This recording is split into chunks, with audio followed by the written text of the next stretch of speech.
Welcome, church, and happy Father's Day. Today we look to honor and encourage the men in our midst to step into the calling that they have been given. Being a man in our day and age is no easy task. It's even more difficult if you're hoping to be a man after God's heart in this midst of this increasingly godless culture. But the reality is that many of us hope and dream of making a difference. We dream of being the hero in our favorite movies. We dream of being successful in our work. We dream of being used by God and having a lasting impact on our community. Although much of what I just said seems like an impossible task to many of the men in this world, the reality is that it takes a life of intentionality. Becoming a man of God doesn't just happen by accident. Today, we think about the men of God in our lives. We're going to look back to the book of Numbers to learn more about some of the biblical qualities found in a man of God. The Lord said to Moses, "Send some men to explore the land of Canaan, which I have given to the Israelites. From each ancestral tribe send one of its leaders. See what the land is like, and whether the people who live there are strong or weak, few or many. What kind of land do they live in? Is it good or bad? What kind of town do they live in? Are they unwalled or fortified?" They came back to Moses and Aaron and the whole Israelite community at Kadesh in the desert of Paran. There they reported to them and to the whole assembly and showed them the fruits of the land. They gave Moses the account. "We went into the land to which you sent us, and it does flow with milk and honey. Here is its fruit. But the people who live there are powerful, and the cities are fortified and very large. We even saw descendants of Anak there. The Amalekites live in Negev. The Hittites, Jebusites, and Amorites live in the hill country, and the Canaanites live near the sea and along the Jordan." Then Caleb silenced the people before Moses and said, "We should go up and take possession of the land, for we can certainly do it." But the man who had gone up with him said, "We cannot attack those people. They are stronger than we are." And they spread amongst the Israelites a bad report about the land they had explored. They said, "The land we explored devours those living in it. All the people we saw there were great size. We saw the Nephilims there. The descendants of Anak come from the Nephilims. We seem like grasshoppers in our own eyes, and we look the same to them." By this time in Jewish history, God had used Moses to lead the Israelites out of Egypt. He led them through the Red Sea and then closed it behind them to destroy the army following them. Moses had led them to Mount Sinai, where God gave them the 10 Commandments. And now Moses had led them to the Jordan River. And on the other side of the river was their new home, the Promised Land. They had dreamed about this moment for centuries. as they worked as slaves in Egypt. But before God allowed them to enter the land, he told Moses to have 12 men, leaders of the 12 tribes, to go into the promised land as spies and to bring back a report.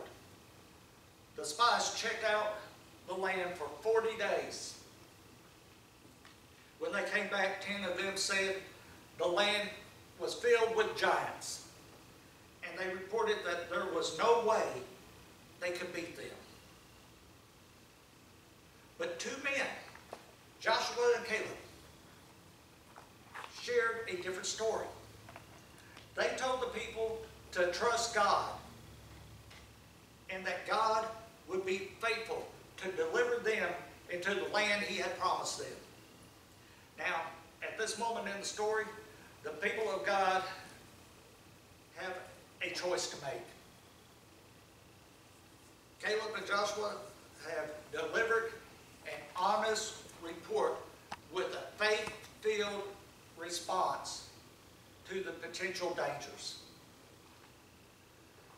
They could have simply fallen in with the rest of the spies, but instead they chose to stand firm and to be bold. What inspired these 2 men? And what can we learn from them? What makes the difference in the lives of a man of God? But because my servant Caleb has a different spirit and follows me wholeheartedly, I will bring him into the land he went to, and his descendants will inherit it. Verse 24 says, Caleb was different because he had a different spirit in him. Have you ever noticed how some people complain about every setback and difficulty that comes his or her way, while others seem to take everything in stride and go on with life? Have you ever noticed how some people work and try to get ahead while others always look for the easy way out or the shortcut to success? What makes the difference? It's what's inside that makes the difference. Now think for a moment of 2 balloons, one filled with water. It sits on the ground, weighted down and unable to rise. The other filled with helium. It pulls at its cord. It's always straining to rise towards the heavens. It's what's inside that makes the difference. The same is true of men. The thing that makes the difference between a man always strains towards heaven. And the one who is content to call this world his home is the spirit that's within him. In order to be a man of God, you must have God's spirit in you. That's why Jesus told Nicodemus so long ago, you must be born again. And why Paul commanded us to be filled with the Spirit. And as long as you continue on trying to do your best without accepting Jesus Christ, you will never be all you can be. You will never achieve what you were meant to achieve. You will never stand where you could have stood, for the Holy Spirit is divine resource of a godly man. Let me ask you today, are you filled with the Holy Spirit? A man of God has divine resources. A man of God acts differently than others.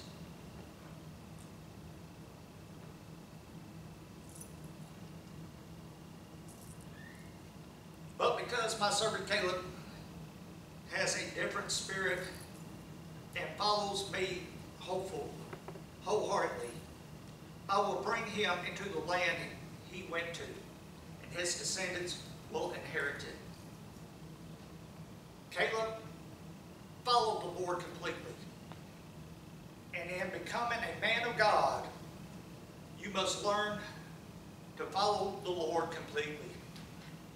There was no hypocrisy in Caleb. He was not willing to follow the Lord only when things were safe, or only at church, when people who believed as he did surrounded him. No, he followed the Lord completely, even when it meant going against the testimony of his brothers. Oh Lord, send us more men who are willing to follow you completely. Men who know what is right, who knows what is wrong, and who are willing to stand up and be counted. Give us men who will say, as for me and my house, we serve the Lord. And did you notice that Caleb was willing to do whatever needed to be done? Whatever the Lord called him to do, he did it. When the spies were returning from Canaan, and Caleb wasn't too proud to carry a bunch of grapes, he didn't think manual labor was beneath him. No, he put his shoulder to the job at hand. And let me tell you, Christians, if you are too important to do some lowly job for Jesus, if you are too good to serve in some position, then you might just be too good for God to use. Whoever can be trusted with very little can also be trusted with much. If you're only interested in a position with titles, let me remind you that Jesus washed the disciples' feet. A man of God follows the Lord completely. A man of God also acts differently because he follows the Lord cheerfully. Caleb followed the Lord cheerfully. And in becoming a man of God, you must learn to follow the Lord cheerfully. It amazes me the number of people in churches today who act like, or at least look like, they lost their last friend. It amazes me the number of people who pout when they put their tithes on the plates. It breaks my heart when I see people working in churches who act like it's an obligation or a chore they have to do. You know, if you're just serving out of obligation, if that's the way you feel, then don't do it. God doesn't need slaves to serve his throne. He is the Lord of the empire of love. He wants men, women, and children who serve him cheerfully because they love him and because they're grateful for all he has done for them. Jesus said he would build his church, and he can do it without the complainers of labor and the misers of money. Now, on the other hand, if you want to be a man of God, then learn to serve cheerfully. Practice having a heart of gratitude and content for all that God has given you. Being a man of God means that you act differently than others do. You follow the Lord completely. You follow the Lord cheerfully. And you follow the Lord constantly. Now then, just as the Lord promised, He has kept me alive for 45 years since the time He said this to Moses, while Israel moved about in the wilderness. So here I am today, 85 years old. I still as strong today as the day Moses sent me out. I'm just as vigorous to go out to battle now as I was then. Caleb followed the Lord constantly. And in becoming a man of God, you must learn to follow the Lord constantly. From the day Caleb first began following the Lord until his death, he followed the Lord constantly. 45 years after he had first gone as a spy, Caleb was still following the Lord. In all those years, he never once joined the complainers. He never quit asking what God wanted him to do. At the age of 85, you don't find Caleb sitting in a rocking chair, watching the world go by, and talking about the good old days. No, he was still working in God's kingdom, looking forward to the next challenge. Men of God act differently because they followed the Lord constantly. Caleb followed the Lord faithfully, and in becoming a man of God, you must learn to follow the Lord faithfully. Now, when I say faithfully, I mean that he followed God with faith. When Caleb and the other spies returned from the promised land and gave their reports, the others talked of giants and walled cities.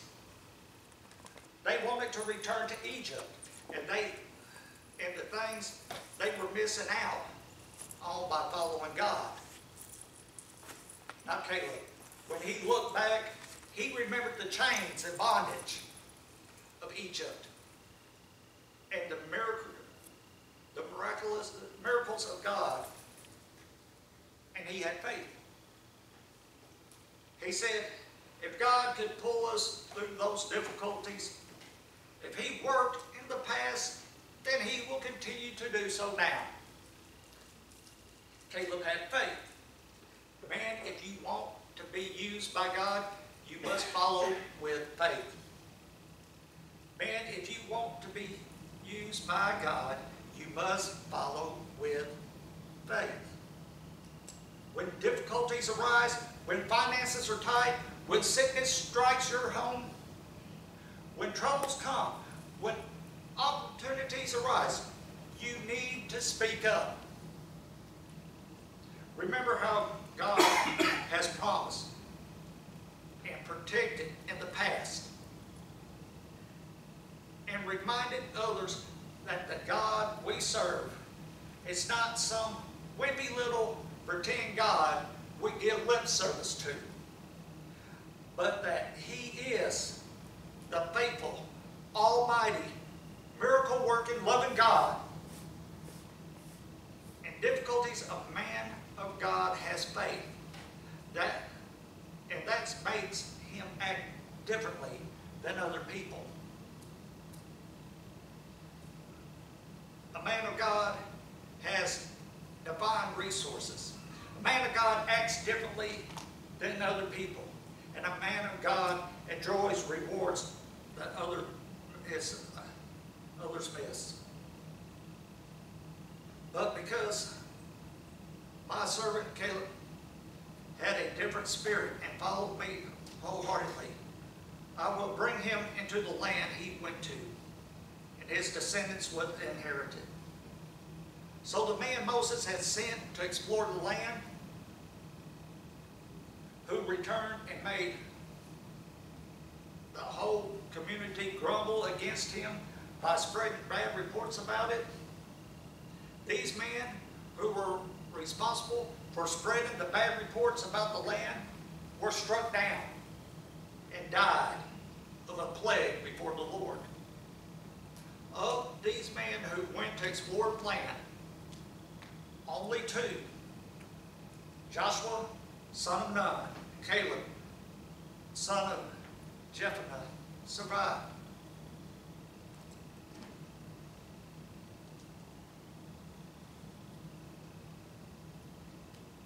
The first reward you will enjoy as you give your life to God is that your life will be saved. The verses we just read tell us that 10 who rebelled against God died. But Joshua and Caleb lived. When you give your life to Christ, you become a new creation. You are saved. But seek first the kingdom and His righteousness, and all these things will be given to you as well. You will be honored. Not only will God save your life, but He will also bring your honor in the beginning. He will bring you honor. In the beginning, people made fun of Caleb. They wanted to stone him and Joshua. He had no respect and no honor. By the time the Israelites got to the banks of the Jordan River again, all the old men were dead, except Joshua and Caleb. Their carcasses littered the wilderness. Now, however, Joshua and Caleb were held in high honor at the council meetings. I imagine they asked him again and again to tell them about the miracles God did in Egypt. He was honored among men, for they saw that he was different. They saw that he was God's man. He will be remembered because of the life Caleb lived. He was put on the most difficult jobs. If there was a task no one else could handle, it was given to Caleb. There were 3 huge warriors in Mount Hebron. No one would try to kill them. No one even faced them but Caleb. Those giants with 6 fingers on each hand and 6 toes on each foot needed to be driven out so God's people could possess the land. Who would do it? I know, let's get Caleb. Caleb faced the giants and defeated them, so the land was saved for God's children. As you walk with God, you will be given difficult tasks. You will be given difficult jobs. In John 16:33, Jesus warned us, in this life, you will have troubles. So, we know the difficulties are coming. But as you walk through life in faith, trust in God, through every trial and season, you will be remembered.